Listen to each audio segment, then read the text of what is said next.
فلنشرع لما فرغنا من بيان المقدمة وبيان أجزاء البحث فلنشرع بعد ذكر التعريفات وبيان أجزاء البحث في الأبحاث وهي 9. البحث الأول في بيان طريق البحث وترتيبه التدريج في التقديم والتأخير والترتيب في اللغة جعل كل شيء في مرتبته وفي الاصطلاح جعل الأشياء متعددة بحيث يطلق عليها الاسم الواحد ويكون لبعضها نسبة إلى البعض بالتقديم والتأخير وأراد بالترتيب التبغي الترتيب الذي يقتضي تبغية البحث الترتيب الذي يقتضي تبغية البحث تبعية البحث أن يكون عليه وهو ما فصله بقوله يلتزم الخصم البيان بعد الاستفسار أي بعد ما يطلب بيانه من تغيير المدعى لأنه لو اشتغل بالبيان قبل الطلب يعد عبثا ويؤاخذ أي الخصم إذا كان على صيغة المجهول والسائل إذا كان مبنيا للفاعل بتصحيح النقل أي بيان صحة نسبة ما نسب إليه من كتاب أو ثقة إن نقل شيئا مثاله إذا قال ناقل قال أبو حنيفة رحمه الله النية ليست بشرط في الوضوء يقول السائل ما النية وما الشرط وما الوضوء فبعد ما بين تعاريفها كما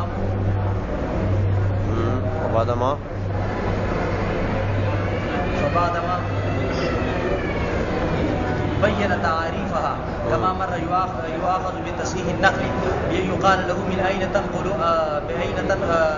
أين تنقل أنه قال أبو حنيفة رحمه الله ذلك ويقول الناقل قد صرح به في الهداية لكن في زماننا لما نشأ الكذب والمجادلة والمكابرة لا يكفي هذا القول بل لا بد من أن يجري ما نقله ثم وضف على قوله بتصحيح النقل إلى آخره.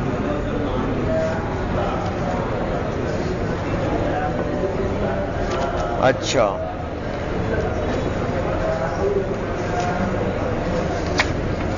کام وقت منصور ابتدا کام. اچھا اب یہ بتاتے ہیں فلنشرع، یہ ماتن نے کہا نا کہ اب ہم شروع کرنا چاہتے ہیں مباحث میں، تو وہ مباحث جو ہے وہ یہ ہے.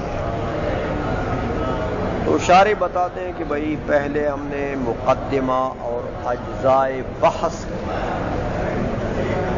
سے بیان کیا نا، تو اب جب مقدمہ سے فارغ ہو گئے، اجزاء بحث بھی ختم ہو گئے، تو اب ہمیں عین ابحاث میں شروع ہونا چاہیے. تعریفات وغیرہ ختم ہو گئی نا، اجزاء کی بات بھی ختم ہو گئی، تو اب کیا کرنا چاہیے؟ ابحاث. اب ابحاث جو ہے وہ پہلے پڑھ چکے ہیں، 9 ہے نا، 9 ابحاث ہیں. تو کہتے ہیں البحث الاول فی بیان طریق البحث و ترتیبہ التبعی. پہلی بحث جو ہے وہ اس میں بیان ہوگا کس کا؟ بحث کے طریقہ کار کا، کہ مدعی اور سائل دونوں کا کیا طریقہ کار ہوگا. مناظرہ شروع کریں گے تو طریقہ کار کیا ہوگا، اس لیے کہتے ہیں وہ ترتیب تبعی. بحث کی ترتیب تبعی کا بیان ہے کہ کون سی چیز کو مقدم کرنا ہے، کون سی چیز کو مؤخر کرنا ہے. ہمیں آئیے مناظرہ شروع ہو رہا ہے، تو شروع میں کون سا کام پہلے کرنا ہے، کون سا بعد میں کرنا ہے. ترتیب طبعی یعنی پھر تقدیم و تاخیر. ہاں، تقدیم تاخیر میں ترتیب طبعی ہونا چاہیے کہ کون سی چیز مقدم ہے، کون سی چیز مؤخر ہے. ترتیب کہتے ہیں کس کا نام ہے؟ کہتے ہیں لغت میں تو کہتے ہیں جعل کل شیء فی مرتبتہ، ہر چیز کو اپنے مرتبے میں رکھنا، اس کو ترتیب کہتے ہیں. اور اصطلاح میں جعل الاشیاء المتعددۃ بحیث یطلق علیہا الاسم الواحد. اشیاء متعددہ کو اس طریقے سے ترتیب دینا، اس طریقے سے گویا کہ اکٹھا کرنا کہ ان سب کے مجموعے کے اوپر ایک اسم کا اطلاق، ایک اسم کا وَيَكُونُ لِبَعْضِهَا نِسْبَةٌ إِلَى الْبَعْضِ بِالتَّقْدِيمِ وَالتَّأْخِيرِ، وہ جو اشیاء کو تم اکٹھا کرتے ہو نا تو ان میں تقدیم تاخیر والی نسبت ایک دوسرے کے ساتھ ہوگی. اچھا، اب یہ انہوں نے ترتیب کو مقید کیا نا طبعی کے ساتھ، تو کہتے ہیں میاں وَأَرَادَ بِالتَّرْتِيبِ الطَّبْعِي التَّرْتِيبَ الَّذِي يَقْتَضِي طَبِيَّةُ الْبَحْثِ أَن يَكُونَ عَلَيْهِ. ترتیب طبعی اس کو کہتے ہیں کہ بحث کی ماہیت کا تقاضا ہو کہ بھئی یہ بحث ایسی ہونی چاہیے، تو جو بحث کی طبیعت کا تقاضا ہے بس وہی ترتیب طبعی ہے. بحث کی طبیعت کا تقاضا ہے کہ یہ چیز پہلے ہونا چاہیے، طبیعت کا تقاضا ہے یہ اس کے بعد ہونا چاہیے، تو بس اس کو ترتیبی کہتے ہیں. اس کا وَهُوَ مَا فَصَّلَهُ بِقَوْلِهِ، یہ ابو ترتیب طبعی کہتے ہیں میاں يَلْتَزِمُ الْبَيَانَ بَعْدَ الْاِسْتِفْسَارِ، يَلْتَزِمُ الْبَيَانَ بَعْدَ الْاِسْتِفْسَارِ. يَلْتَزِمُ کے لیے فاعل بتا رہا ہے، ضمیر کا مرجع خصم. خصم سے جب استفسار ہو جائے، طلب ہو جائے کہ بھئی اس چیز کی وضاحت کرو، تو پھر وہ وضاحت کریں گے، اور بغیر استفسار کے خود بخود تفصیلات میں شروع نہیں ہوگا، ورنہ يعد عبثا. سمجھئے؟ یعنی بعد ما يطلب بیانہ من تعیین المدعا، جیسے وہ پوچھتا ہے، اس سے سائل پوچھتا ہے کہ بھئی آپ اپنے مدعا کی تعیین کرو. اب ٹھیک ہے، وہ مدعا کی تعیین میں شروع ہو جائے گا، لیکن اگر وہ مدعا اس نے کہہ دیا اور اس سے تفسیر نہیں طلب کی جا رہی ہے اور یہ خود بخود شروع ہو گیا مدعا میرا یہ ہے وہ تفسیر، تو کہتے ہیں یہ تو وہ کہے گا یار یہ تو نابلد آدمی ہے کہ مجلس میں بیٹھا ہی نہیں، مناظرے کے طریقے ہی نہیں آتے. يعد عبثا عائشوں میں لأنه لو اشتغل بالبيان قبل الطلب يعد عبثا، طلب نہیں کی کسی نے اور یہ شروع ہو گیا تفصیل میں. وَيُوَاخَذُ بِتَصْحِيحِ النَّقْلِ إِن نَقَلَ شَيْئًا. متن کو دیکھو، کہتے ہیں اگر کوئی چیز یہ بطریقہ نقل پیش کرتا ہے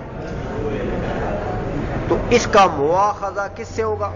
تصحیح نقل سے. بس ناقل ہے نا، تو ناقل کی ذمہ داری کیا ہے؟ تصحیح نقل. یواخذ الخصم اذا کان علی صیغۃ المجہول، دیکھا،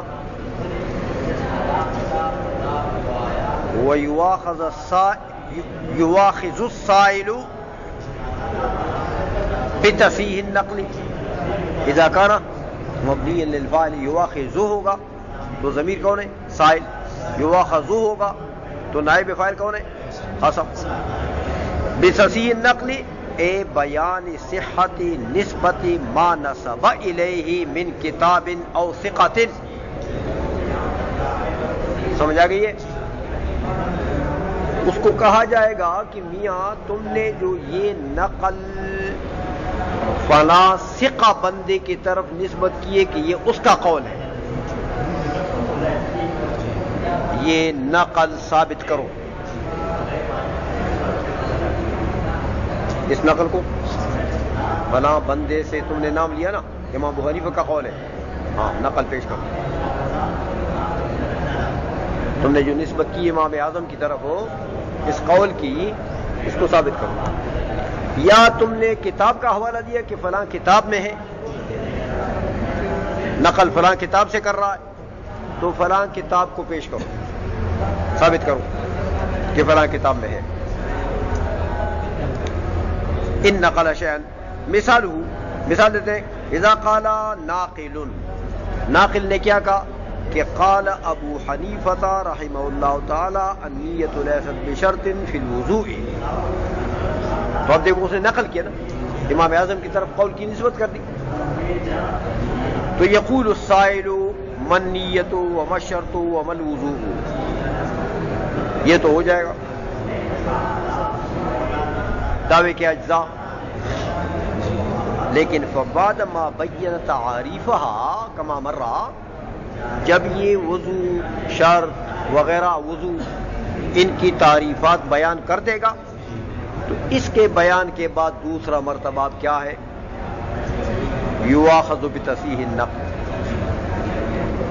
ہمیں آئیے اب اس کو کہا جائے گا بأن يقال له من أين تنقل أنه قال أبو حنيفة رحمه الله تعالى ذلك, یہ کدھر سے نقل کر رہا ہے تو کہ تم نے کہا کہ امام اعظم نے یہ قول کیا ہے, کہاں سے ثابت ہے یہ؟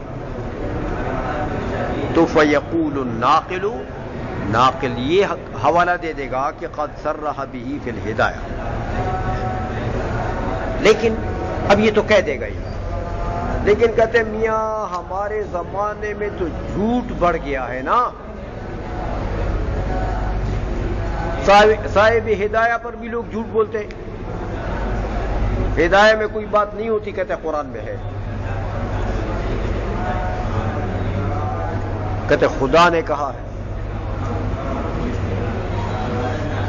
اب بات کا پتہ ہی نہیں ہوتا کہ خدا کی بات ہے کہ رسول کی بات ہے کہ صحابی کی بات ہے کہ کسی بزرگ کی بات ہے کہ تیری اپنی بات ہے.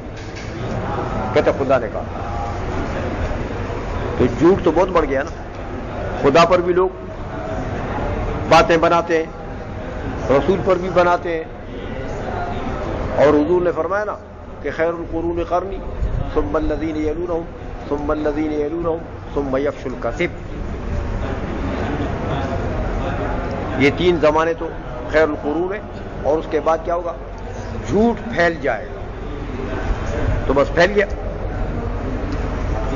اس لیے کہتے ہیں میاں لیکن فی زماننا لما نشأ الکذب, کسی کے نسخے میں نہیں ہے لما فشل الکذب, نشأ کے بجائے فشا نہیں ہے, ہونا یہ چاہیے. کہتے ہیں ہمارے زمانے میں جب جھوٹ پھیل گیا, نشأ کذب کا تو ہر زمانے میں ہوتا ہے. حضور کے زمانے میں نشأ کذب نہیں تھا. وہ مسیلمہ کذاب کون تھا, اسود عنسی کون تھا, تو نشأ کذب تو ادھر بھی تھا. لیکن ہمارے زمانے میں کیا ہوا, ہاں فشل کذب, فشو کذب ہو گیا. سمجھائیے, اس لیے نشأ نہیں ہوا, فشو ہو گیا. اور والمجادلۃ والمکابرۃ, یہ زیادہ پھیل گئی یہ باتیں. مناظرہ تو بہت کم, کہیں کروڑوں مناظروں میں کہیں ایک مناظرہ ہوگا. اکثر تو کیا ہوتے ہیں, مکابرے اور مجادلے, صرف دوسرے کو شرمندہ کرنے کے لیے, ذلیل کرنے کے لیے. تو یہ مناظرہ ہے. اس لیے کہتے ہیں مولا لا یکفی ھذا القول, یہ جو بندہ کہہ دے گا نا کہ میاں قد صرح به فی الہدایت, صرف اس پر نہیں چھوڑیں گے اس کو. کہتے ہیں میاں لے آؤ ہدایت, دکھاؤ. سمجھ آئیے, کیونکہ ممکن ہے صاحب ہدایت کے اوپر جھوٹ بول رہا. کہ کہتے ہیں صاحب ہدایت نے تصریح کی ہے, تو پتہ نہیں کیے کہ جھوٹ بول رہا. اس لیے کہتے ہیں کہ لا یکفی ھذا القول بل لا بد من ان یریا ما نقلہ, بلکہ لا بد یہ اس سے کہ جس سے اس نے نقل کیا وہ دکھائے. کتابیں صرف قول کے اوپر اکتفا نہیں ہوگا کہ قد صرح به فی الہدایہ, اس سے جان نہیں چھوٹے گی. سمجھ میں آ گئی ہے. اچھا, یہ بات تو ختم ہو گئی ہے کہ اگر ناقل ہے تو تصحیح نقل کے ساتھ اس کا مواخذہ ہوگا.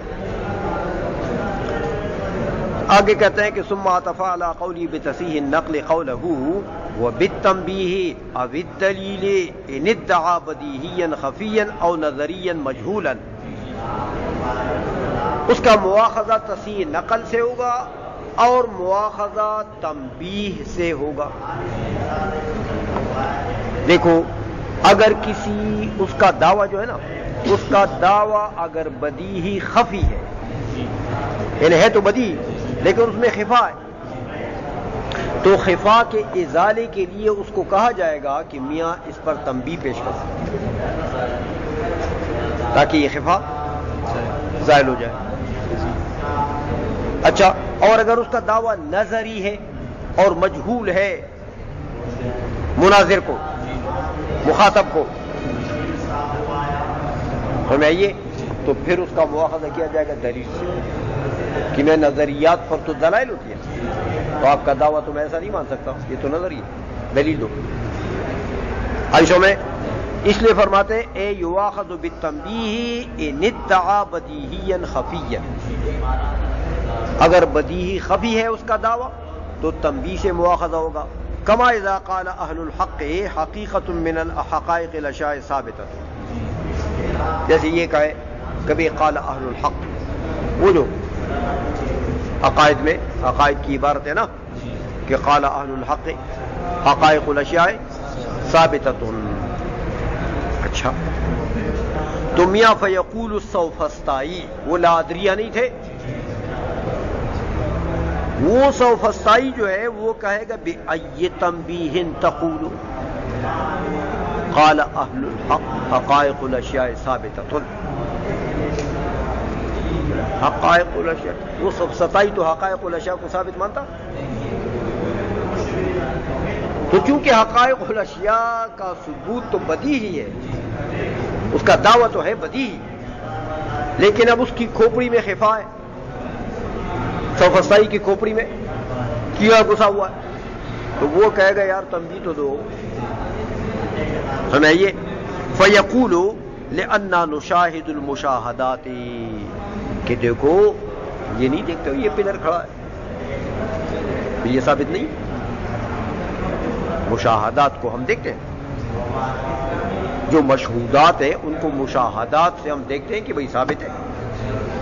ہاں، فلو لم تکن ثابتۃ لما نشاہدها، اگر یہ ثابت نہ ہوتے تو ہم اس کا مشاہدہ کر سکتے. ایک دلیل یہ دے گا، دوسرا اس سے بھی اچھی دلیل دے گا، اچھی تنبیہ دے گا کہ ملا تم خود ایک حقیقت ہو کہ نہیں، اگر تم خود حقیقت نہیں ہے تو پھر بات کیا کرتا ہے، طلب کیا کرتا ہے مجھ سے. اس لیے کہتے ہیں او لأنک حقیقت من الحقائق، یا یوں کہا گیا کہ تو بھی تو ایک حقیقت من الحقائق ہے. فلو لم تکن ثابتا، اگر تیرا ثبوت نہیں ہے تو لما تطلب منا التنبیہ، تو پھر تو تنبیہ کا طلب بھی تو نہیں کر سکتا کیونکہ تو غیر ثابت چیز ہے. تو تیرا ثبوت جب نہیں ہے، وجود نہیں ہے، تو طلب کر سکتا ہے پھر غیر موجود چیز. عائشہ میں وَيُؤَخَذُ بِالدَّلِيلِ إِنِ ادَّعَى نَظَرِيًّا مَجْهُولًا كَمَا إِذَا قَالَ الْمُتَكَلِّمُ الْعَالَمُ حَادِثٌ. متکلم نے دعویٰ کیا العالم حادث، فلسفی آ گیا یقول الحکیم بأی دلیل تقول ذالک، کیا دلیل ہے حدوث عالم پر، یہ تو دعویٰ نظری ہے نا. فیقول، متکلم کہے گا لأنه متغیر وکل متغیر حادث فهو حادث، یہ دلیل دے دے گا. عائشہ میں اچھا، اب انہوں نے ماتن نے ان ادعا بدیہیا خفیا، وہ بدیہی کو خفی سے مقید کیا نا، کہتے ہیں وہ وجہ تقید البدیہی بکونی خفیا والنظری بکونی مجہولا، ادھر مجہول کی قید لگا دی. کہتے ہیں لا یخفا، اس کی وجہ تقید مخفی نہیں ہے. دیکھو اگر بدیہی جلی ہے تو پھر تنبیہ کی ضرورت ہے، اگر نظری معلوم ہے مجہول نہیں ہے تو پھر وہ طلب کر سکتا ہے دلیل، وہ تو خود معلوم ہے اس کو، پھر تو اگر طلب کرے گا معلوم پر طلب کرے گا دلیل تو پھر تو وہ مناظر ہی نہیں رہا، وہ تو مجادل بن گیا. چلو اب عبارت پڑھ چکے ہو؟ ہاں ہوا ہے. إذا قام المدعي الدليل ويسمى حينئذ معللا تقرأ مقدمة معينة منه مع السند كما إذا منع الحكيم كبرى دليل المتكلم بأن يقول لا نسلم أن كل متغير حادث مستندا بأنه لما لا يجوز أن يكون بعض المتغير قديما أو مجردا عنه يعري عن السند فيجاوب بإبطال السند إذا منع مع السند بعد إثبات التساوي أي بعد بيان كون السند مساوي لعدم المقدمة المرفوعة بأن يكون كل ما صدق عدم المقدمة المرفوعة وبالعكس ليفيد إبطاله بطلان منعي كان يثبت المتكلم كأن يثبت المتكلم كون قوله يجوز أن يكون بعض المتغير قديما مساويا لعدم كون كل متغير حادثا ثم يبطل بالدليل ذلك الجواز أو الإيجاب. إثبات المقدمة المرفوعة عام من إن لم يكن المانع مستندا بشيء أو يكون مستندا بالسند المساوي.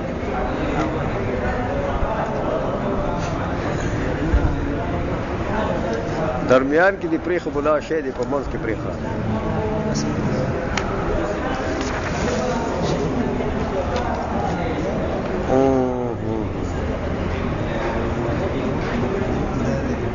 هم